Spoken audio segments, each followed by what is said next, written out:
ఈ వీరులకు మార్గదర్శి గురువే ద్రోణాచార్యుడు.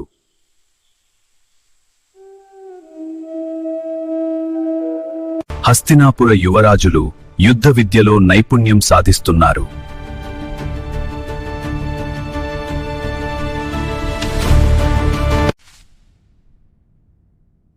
వారిలో ఒకడు లక్ష్యాన్ని మాత్రమే చూసే వీరుడు.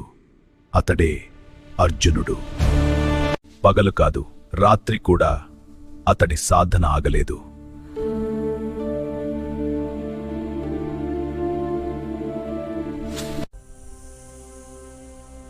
గురువుకు అర్థమైంది, ఈ శిష్యుడిలో ఉన్న మహాశక్తిని, ఇతడే భవిష్యత్ వీరుడు అని. ఇదే అర్జునుడి ప్రయాణం, ధైర్యానికి ప్రతీక, విజయానికి ప్రతిరూపం. తర్వాతి భాగం కోసం ఫాలో అవ్వండి. మన సనాతన జ్ఞాన AI ఛానల్కు స్వాగతం. ఇలాంటి అద్భుతమైన ధర్మ కథల కోసం లైక్ చేయండి, షేర్ చేయండి, సబ్స్క్రైబ్ చేయండి.